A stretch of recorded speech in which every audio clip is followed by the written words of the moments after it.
حضرت مرزا مظہر جانے جانا فرماتے ہیں کہ بارش ہوئی تھی تازی تازی، دلی میں تازی تازی بارش ہوئی تھی.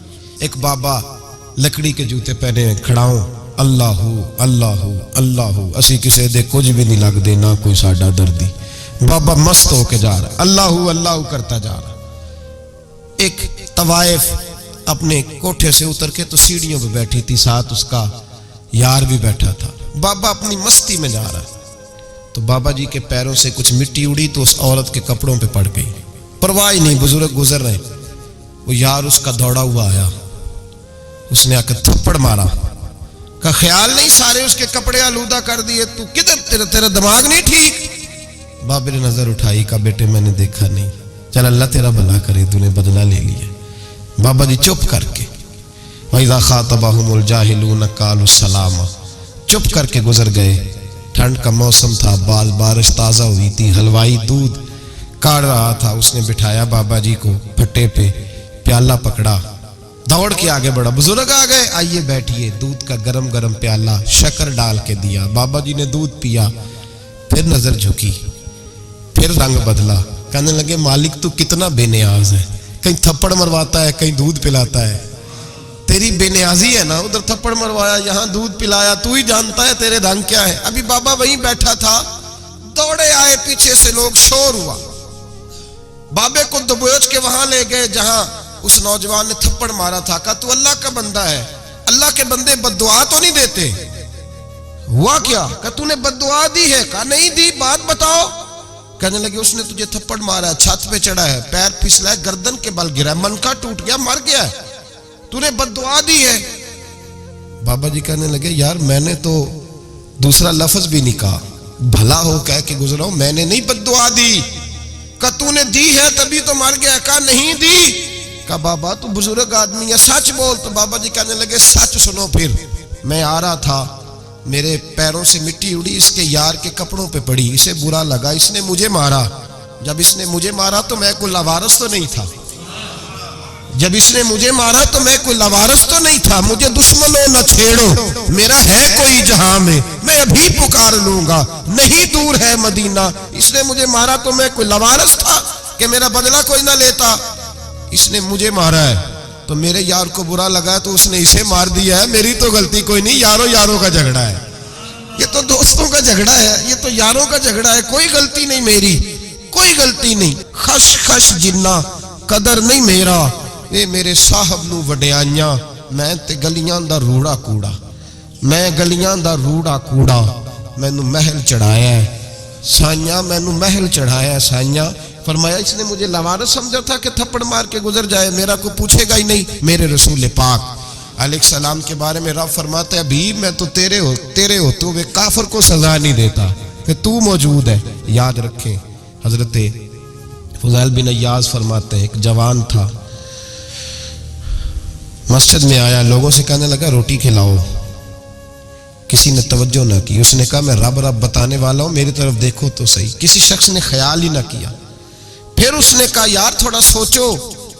نمازیوں سے کہا، اہل علاقہ سے کہا، انہوں نے کہا تیری طرح کے بڑے درویش دیکھیں. مسجد کے محراب میں وہ رب کریم کا بندہ انتقال کر گیا. جب فوت ہو گیا نا، لوگوں کا مزاج ہے بیمار کو دوائی نہیں دیتے، جنازے پہ وقت پہ پہنچ جاتے. جب کوئی گر رہا ہوتا ہے تو سہارا کوئی نہیں دیتا، جب کوئی گر جاتا ہے ٹانگ ٹوٹ جاتی ہے تو تیمارداری کو زمانہ پہنچ جاتا ہے. اور بزرگ وہ نوجوان اللہ کا نیک بندہ مسجد کے محراب میں فوت ہو گیا. حضرت فضیل ابن عیاض کہتے ہیں امام صاحب نے اعلان کیا چندہ دو، کوئی لاوارث فوت ہو گیا، کفن دینا. چندہ کٹھا ہوا، کفن خریدا، جنازہ پڑھا، عشاء کے بعد دفن کر کے آئے. فجر کی نماز کے لیے جب امام اور مؤذن مسجد میں آئے تو چیخیں مارنے لگے، تڑپنے لگے، دور دور تک آوازیں پھیل گئی. دنیا دوڑی آئی، کیا ہوا؟ کہنے لگے وہ جو تم نے کفن پہنایا تھا وہ یہاں پڑا ہوا ہے، اور دیکھو کفن پہ تحریر لکھی ہے. تحریر کیا ہے؟ عرش کے مالک نے فرمایا میرے دوست نے روٹی مانگی تم نے دی نہیں، اس نے تمہیں میرے قریب کرنے کے لیے اپنی طرف توجہ کرائی، تم نے کی نہیں. اور میرا یار تمہارے کفن کا محتاج تھا، سنبھال کے رکھو اپنا کفن، میں نے اسے جنت کا لباس عطا فرما دیا، سنبھال کے رکھو. یہ کوئی لاوارثوں کا ٹولہ ہے؟ یاد رکھیں جو وارث والے ہیں، وارث والے ان کا رنگ اور ہے، جو ماننے والے ہیں ان کا مزاج اور ہے. اپنی زندگی لوارثوں کی طرح نہیں گزاریں، تھوڑا سا ادھر گیا تھا تو پھر تھوڑا سا ادھر گیا تھا تو تھوڑا سا. یہ کیا بات ہوئی؟ یہ کیا بات ہوئی؟ اپنے آپ کو، اپنی نسبت کو، اپنے عقیدے کو مضبوط رکھیں. 1 انچ کے لیے اعلیٰ حضرت فاضل بریلوی رحمت اللہ علیہ کے مکان کی دیوار گر گئی. ایک کونا مکان کا، آپ جانتے ہیں پرانی دیواریں چھوٹی ہوتی تھی اور بارشوں میں اکثر گھروں کی دیواریں گری ہوئی ہوتی تھی. ایک سائیڈ کی دیوار گر گئی تو اس کونے میں ہندوؤں کا گھر تھا. اب مستری صاحب رات کو آئے، ان سے بات ہوئی تو کہنے لگے سویرے کام شروع کروں گا. کہا 1-2 صاحب نے کہ ہندوؤں کا گھر ساتھ ہے اور وہ دشمن بھی بڑے زیادہ ہیں تو رات کو ہی ہو جائے. کہنے لگا جی نہیں میری مجبوری ہے، مزدور کہاں سے لاؤں گا، بڑے معاملات ہیں، سویرے شروع ہوگی. اب رات کو مولانا ظفر الدین بہاری علیہ رحمہ کہتے ہیں بچے مدرسے کے، باقی سارے لوگ، سب کو جمع کیا گیا چونکہ اس طرف سے تھوڑا خطرہ تھا ہندوؤں کی جانب سے. کہا جناب یہ بڑے دشمن ہیں اسلام کے، تو اس طرح کرو کہ 2-3 بچوں کی ڈیوٹی لگائیں یا کچھ لوگوں کی یہاں رات کو پہرا دیا جائے. ٹھنڈ بھی بڑی زیادہ تھی، کھڑا ہونا بھی مشکل تھا. اعلیٰ حضرت رحمت اللہ علیہ عشاء کی نماز کے بعد جلدی حجرہ خاص میں تشریف لے جاتے تھے. اس رات جب دیکھا نا باہر شور ہو رہا ہے تو اسی طرح سر پہ ایک رومال لپیٹا تو باہر آ گئے. کہنے لگے کیا شور ہے؟ کہ حضور سردی ذرا زیادہ ہے تو یہاں کسی کی ڈیوٹی لگانی ہے پہرے کی. 2 منٹ خاموش رہے، پھر فرمانے لگے کوئی ضرورت نہیں، جاؤ سو جاؤ سارے جا کے، کوئی ضرورت نہیں، جاؤ اپنے اپنے گھروں کو، کوئی حاجت نہیں، پہنچ جاؤ. کہا حضور مہربانی کرے، وہ طے ہونے لگا تھا. فرمایا میری وجہ سے کیوں کوئی ساری رات بیدار رہے، جاؤ تمہیں کہا نا آرام کرو. لوگ سو گئے. صبح فجر کی نماز پڑھ کے اعلیٰ حضرت رحمت اللہ تعالی علیہ جب سیڑھیاں اتر رہے تھے رضا مسجد کی، تو وہ جس ہندو کی جانب سے زیادہ خطرہ تھا وہ سیڑھیوں پہ بیٹھا تھا، مسجد کی سیڑھیوں پہ. سب لوگوں کی توجہ ہو گئی. کہنے لگا مولانا میں کلمہ پڑھنے آیا ہوں، مجھے کلمہ پڑھا کے مسلمان کر دیں، میں کلمہ پڑھنے آیا ہوں، مسلمان کریں. لوگوں کی توجہ. اعلیٰ فرمانے لگے نہیں ابھی تو انتظار کر، تھوڑی دیر کے اچھی طرح سوچ لے، جذباتی فیصلہ نہ کر کہ تو آ رہا ہے. یہ کہہ کے جب 2 سیڑھیاں نیچے اترے اس کے پاس سے تو اس نے پیر تھام لیے. کہنے لگا اب ایسے تو نہ کرو، رونے لگا. اعلیٰ حضرت رحمت اللہ نے کلمہ پڑھایا، کچھ باتوں کی نصیحت فرمائی، تشریف لے گئے. گھیرنے والے گھیر کے بیٹھ گئے. کہنے لگے ہمیں بھی بتا بدلہ کیسے ہے. کہنے لگا دیوار گر گئی، آدھی رات کے وقت، آدھی رات تک انتظار کرتا رہا، پہرے دار کوئی نہیں، تو 2 تلواریں لے کر جب میں ان کے مکان کی جانب بڑھا، میں نے کہا آج گردن کاٹوں گا اور کاٹ کر کے نکلوں گا. کہتا ہے جب میں قریب آیا تو 2 شیر کھڑے تھے، اوپر سے پلٹ کے آیا تو پھر کھڑے تھے، ادھر سے پلٹ کے آیا تو پھر کھڑے تھے. فرماتے ہیں میں 2 گھنٹے کے بعد آیا تو پھر پلٹ کے کھڑے تھے، میں پھر 1 گھنٹے کے بعد آیا، سحری کا وقت ہو گیا تو پھر پلٹ کے کھڑے تھے. اب میں ڈر کے بھاگا. کہتے ہیں فاضل بریلوی نے اپنی کھڑکی سے منہ باہر نکالا. کہنے لگے اور کتنا تجربہ کرے گا، مجھے تو لاوارث سمجھتا ہے، لاوارث ہوں میں، اور کتنا تجربہ کرے گا، بس کر مان جا. میں نے کہا حضور یہ کون ہے، مجھے بتائیے تو صحیح یہ کون ہے. تو کہنے لگے میں نے ساری زندگی رسول اللہ کی عظمت کا دفاع کیا ہے، ساری زندگی غوث اعظم کے نعرے لگائے ہیں.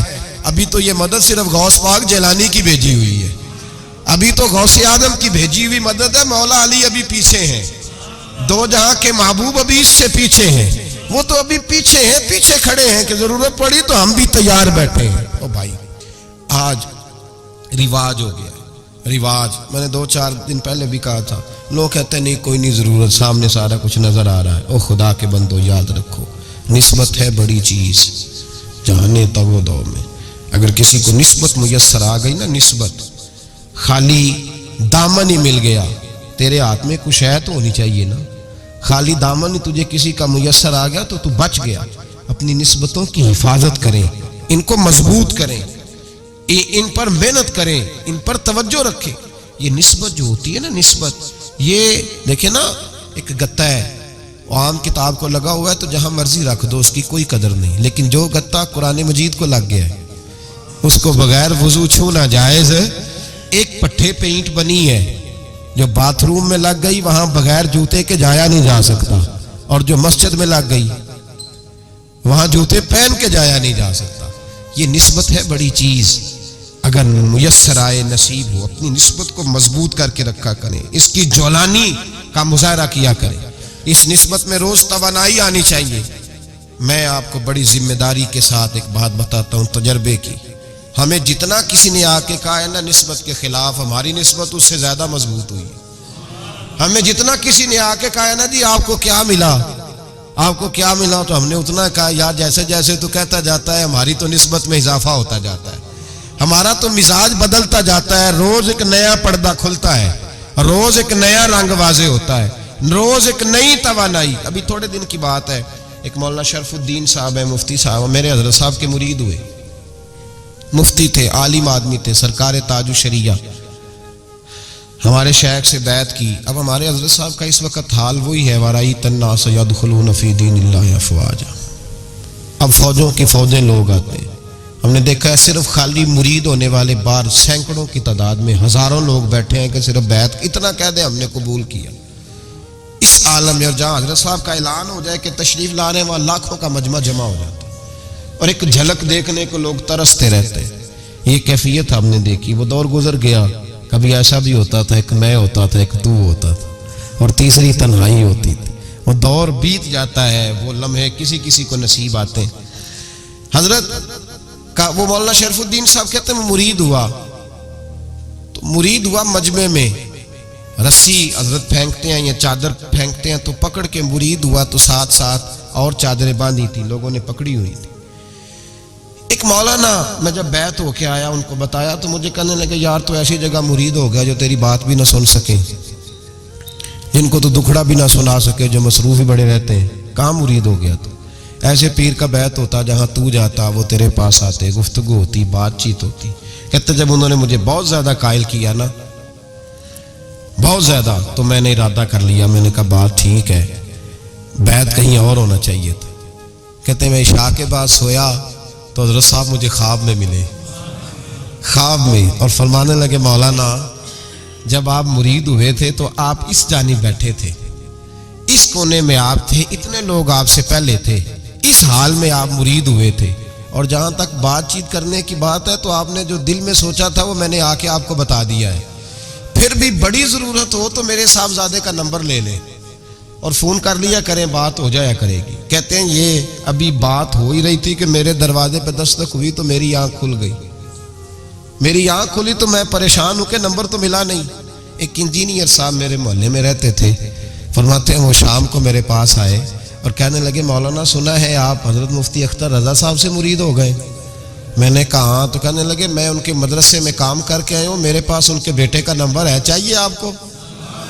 نمبر ہے چاہیے. کہتے ہیں نمبر مجھے وہ شام کو گھر آ کے دے گئے.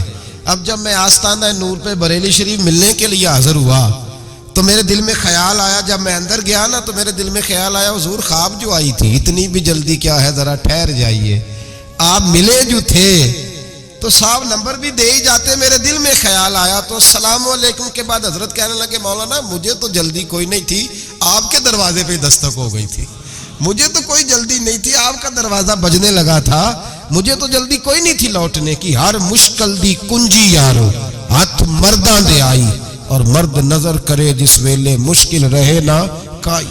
بس لوگوں یہ یاد رکھو اور اس پہ عمل کرو, اپنی نسبتوں کو مضبوط کریں. ہمارا تو جیسے دن کا اجالا چمکتا ہے نا, چمکتا ہے دل کا اجالا, جیسے نیا دن چڑھتا ہے ہمارے لیے تو ایک نئی روشنی لے کے آتا ہے. اپنے آپ کو بیدار رکھیں. سورج اگر باہر پورا نکل آئے نا تو جو آدمی آنکھیں زور سے بند کر لے اسے کوئی شے نظر نہیں آتی. پورا سورج نکلا ہوا بھی ہو, سورج اسے نظر آئے گا جس کی اپنی آنکھیں بھی کھلی ہوں گی. تو آنکھیں نہیں کھول رہے, تو آنکھیں نہیں کھول رہے, آنکھیں, یہ شکوہ آنکھیں نہ کھولنے کا ہے, آنکھیں نہیں کھول رہے تو سورج کیسے نظر آئے گا. بات ذرا سخت ہے پر چلو آپ میرے عزیز ہیں, کر جاتا ہوں. ملا رومی رحمت اللہ تعالی علیہ فرماتے مجھ سے ایک شخص نے کہا کہ نبی پاک صلی اللہ تعالی علیہ وسلم اگر سراجم منیرہ ہے تو نظر کیوں نہیں آتے؟ تو میں نے کہا الو اگر آنکھیں بند کر لے تو اسے کوئی شے نظر نہیں آتی. آنکھیں بند کر لے تو اسے کوئی شے نظر, تو آنکھیں تو کھولنا, آنکھیں کھول. یہاں میں اپنے کمرے میں یوں پردہ آگے کر کے لائٹ بند کر کے باہر شور مچاؤں, سورج کوئی نہیں, سورج کوئی نہیں, تو مجھے کوئی بندہ کہے گا پاگل, اس طرح کر, باہر نکل, ادھر آ تجھے دکھاؤں سورج ہے کہ نہیں، تیری تو اپنی آنکھیں بند ہے۔ اقبال کہتے ہیں دل بینا بھی کر خدا سے طلب، آنکھ کا نور دل کا نور نہیں، اندر کی آنکھیں کھول، اندر اتنا اندھیرا ہے تو باہر کیسے نظر آئے گا؟ لوگ آنکھ ہی نہیں کھولتے، دائیں بائیں دیکھتے رہتے ہیں۔ نسبت کو مضبوط کریں۔ رب تو فرماتا ہے حبیب تو موجود ہے تو میں کافر کو بھی عذاب نہیں دیتا۔ اب یہاں خالص نسبت کا بیان ہے، خالص، یہ نہیں فرمایا کہ حبیب ان کے عمل اچھے ہیں تو میں عذاب نہیں دیتا، یہ نہیں فرمایا کہ حبیب یہاں خانہ کعبہ ہے تو میں عذاب نہیں دیتا، نسبت کی بات فرمائی، نسبت کی۔ یہ نہیں فرمایا کہ حبیب یہاں روز طواف ہوتا ہے تو عذاب نہیں دیتا، یہاں تلاوت ہوتی ہے تو فرمایا حبیب تو ہے اس لیے میں انہیں عذاب۔ مدینے میں کبھی زلزلہ نہیں آیا، پتہ ہے آپ کو؟ اس لیے نہیں آیا کہ وہاں میرے مصطفیٰ کا گنبد خضرا ہے۔ کوئی فصل وہ بیجتے نہیں، کوئی فصل بوتے نہیں، وہ کوئی فصل بھی، لیکن دنیا کی ہر شے آپ کو مدینے میں ملتی ہے۔ جو سب سے اچھا پھل کھانا چاہے اسے مدینے میں جا کے ملتا ہے، اس لیے کہ وہاں گنبد خضرا کی ہریالی موجود ہے۔ دنیا کی ہر نعمت ملتی ہے اس لیے کہ گنبد خضرا جو موجود ہے۔ تو بھائی یہ نسبتوں کی بہار ہے، نسبتوں کی۔ پرانی امتوں میں جب کوئی گناہ کرتا تھا تو دروازے پہ لکھا ہوتا تھا سویرے، میرے حبیب نے دعا فرمائی مولا یہ میرے ہیں انہیں رسوا نہ کرنا، اے اللہ میرے ہیں انہیں رسوا نہ کرنا۔ تو میرے بھائی سن لو اور یاد رکھ لو، لاکھوں پاپ بھی لوگ کر کے آئیں، سویرے منہ دھو کے نکل آئیں تو عرش کا مالک رسوا نہیں کرتا، بلکہ کہتا ہے تو میرے دامن میں چھپ جا، اندر جا کے جہاں گناہ کیا ہے وہاں جا کے دل سے سچی توبہ کر لے، میں قیامت میں بھی کسی کو نہیں بتاؤں گا کہ تو نے گناہ کیا ہے۔ تو برکت کس کی ہے؟ رسول پاک کی۔ یہ برکت کس کی ہے؟ حبیب دو عالم کی صلی اللہ۔ غلامی کا رشتہ مضبوط کریں، غلامی کا، وارث والے بنے، لوارث نہ بنے۔ لوارثوں جیسی زندگی نہ گزارے، جہاں مرضی چلے گئے، جہاں مرضی چھٹیاں کارے، جتنے مرضی ٹائم بتائے، جو مرضی طبیعت میں آیا کرتے پھرے، پتہ ہی کوئی نہیں، حال ہی کوئی نہیں، یہ کوئی کیفیت نہیں ہے کوئی بھی۔ مجھے ایک صاحب کہنے لگے کہ ایک پیر بھائی پوچھ رہا تھا حضرت صاحب کا حال کیا ہے، میں نے آج کے بعد اس نے تجھ سے پوچھا تو بالکل نہ بتانا۔ وہ کیسا بیٹا ہے، وہ کیسا بیٹا ہے جو پڑوسیوں سے دائیں بائیں لوگوں سے حال پوچھتا ہے، اسے پتہ ہی نہیں، اسے خبر ہی نہیں، اسے تو لمحے لمحے کی خبر ہونی چاہیے، اسے تو منٹ کا پتہ ہونا چاہیے تھا۔ وہ اس نے کس طرح کی نسبت رکھی ہوئی ہے جس کو ہم سایوں سے پوچھنے پڑتا ہے ذرا پتہ کر کے بتانا حال کیا ہے۔ تو کدھر تھا بھائی، اتنی دیر ہو گئی، تو نے حال بھی کسی اور سے پتہ کرانا ہے۔ میں نے کہا اس کو کہنا آج کے بعد حال پوچھنا ہوا تو خط لکھے، میں بھی جواب لکھ دوں گا، بات ختم ہو گئی۔ جب دور دور جو رہنا ہے تو ٹھیک ہے، پھر اس طرح نہ تو خدا ہے نہ میرا عشق فرشتوں جیسا، دونوں انسان ہیں تو پھر کیوں اتنے حجابوں میں ملے؟ اور اس نے کہا تھا اب کہ ہم بچھڑے تو شاید کبھی خوابوں میں ملے، جیسے سوکھے ہوئے پھول کتابوں میں ملے۔ ایسا کام نہ کریں کہ وہ انداز ہی بدل جائے، اپنے آپ کو، اپنی نسبتوں کو مضبوط کریں۔ اللہ تبارک و تعالیٰ سے دعا اور التجا ہے کہ اللہ کریم ہمیں نسبتوں کی مضبوطی عطا فرمائے، اور اللہ تبارک و تعالیٰ ہمیں یہ توفیق دے کہ ہم سمجھ جائیں اس بات کو کہ اصل بات ہے کیا، اور اصل کی مضبوطی کتنی ضروری ہے، اصل تک پہنچنا کتنا ضروری ہے۔ اور یہ بھی یاد رکھیں، اماں جب ناراض ہوتی ہے نا، جب اماں ناراض ہوتی ہے تو کہتی ہے بس نکل جاتا، فٹافٹ نکل جاتا، دوڑ جا، کوئی تعلق نہیں۔ ابا بھی کہتا ہے آج آیا تو ٹانگیں توڑ دوں گا، حال ہی کوئی نہیں۔ اور وہی بیٹا جا کے 2 منٹ پیروں میں بیٹھتا ہے، کہتا ہے اماں تجھے پتہ ہی نہیں میں کتنی ٹینشن میں تھا۔ تو وہی اماں باہر نکل کے پہلے بڑھ کے مار رہی ہوتی ہے حد کر دوں گی، پھر وہی اماں کہتی ہے بڑا پریشان ہے بیچارہ۔ یہ کیفیت ہے، اپنے آپ کو صحیح کریں، اپنی نسبتوں کو مضبوط کریں، احکامات پہ عمل کریں، محبوب کی غلامی تگڑی کریں۔ یہ جو سستیاں ہیں، کوتاہیاں، ان کو دور کریں۔ زندگی کا لطف آتا ہی تب ہے جب آپ پورے طور پر اپنے آپ کو چاق و چوبند کرتے ہیں۔ اگر تھوڑا کر لیا، تھوڑا چھوڑ دیا، 1 پڑھ لی، 3 رہ گئیں، 3 پڑھ لی، 2 رہ گئیں، یہ لطف نہیں ہے، یہ ذائقہ نہیں ہے۔ اپنے آپ کو مضبوط کریں اور پورا مضبوط کریں، پوری اپنے اندر جو ہے وہ جولانی نسبت کی پیدا کریں۔ بس یہ دعا کریں اللہ جب تک زندہ رکھے غلامی میں رکھے، اور مارے تو غلاموں جیسی موت عطا فرمائے۔